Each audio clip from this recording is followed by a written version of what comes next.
Fox Cub Brewing on Instagram. Can you discuss the debate surrounding dry hop temperatures? They list 4C, 15C, 21C, if you prefer freedom degrees, 39, 59, or 70 degrees F. Hotly debated, ladies and gentlemen. Hotly debated.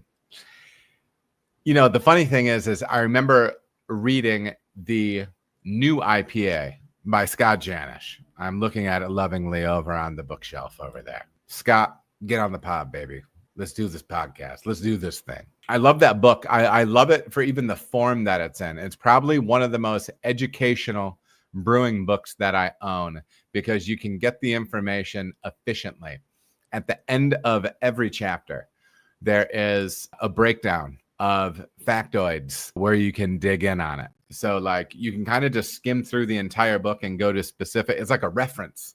It's such a great book. But, you know, you go to the back of that book and you realize, you know, they have all these recipes. There's all these brewers that are dry hopping 2 pounds per barrel, 4 pounds per barrel, 6 pounds per barrel, 9 pounds per barrel. Those numbers aren't made up. But, you know, there's a whole range of volumes of hops that people are using. There's a whole range of temperatures. Are they rousing or not rousing? They're doing all these things. To me, I think the takeaway comes back to us flexing our muscles when it comes to our sensory skills. I think the best thing to do is, first of all, if you like what you're doing, run with it.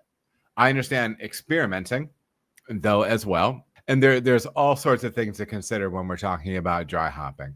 We're talking about timing, like what day of fermentation or how far into fermentation, at what temperature, what's the dry hop rate, do you rouse, pump, use CO2, what kind of hop product. There's all this stuff. I think the best thing for you to be doing is to be taking really good notes. I do hope that you are on the pro side because it's going to be more than likely much easier for you to be getting samples. You'll have more volume to be working with because sometimes people start sweating when they're making smaller batches of their IPA and pulling pints off, you know, so you can do samples with the team or whatever. You know, it is nice if you can have some volume on your side. With whatever you're doing right now with your dry hop, I would be sampling it daily. And then if, say, for instance, for argument's sake, you're doing a 5-day contact time. And so you are going to sample it day 1, 2, 3, 4, and 5. Run it through, get your sample. It might be green, but get your sample, pour it through a coffee filter to get most of the particulate and everything out, and then go straight to that sample, okay? And then note it out. The same thing on day 2, 3, 4, 5, whatever you're doing. And then taste like that. That's what is happening for that beer with those hops in that scenario, and kind of build it out. I can't say, like, I know Scott Janish is dry hopping at close to 32 F or 0, okay? And he's rousing the bejesus out of it with CO2. There's other people that are like, there's no way I would do that. But I also know Scott Janish is a hot boy brewery, baby. He's out there untapped up. So, I mean, he gets crazy reviews for all of his stuff. He wrote the book on it. He seems pretty smart. So I've not had his beer, but people seem to love it.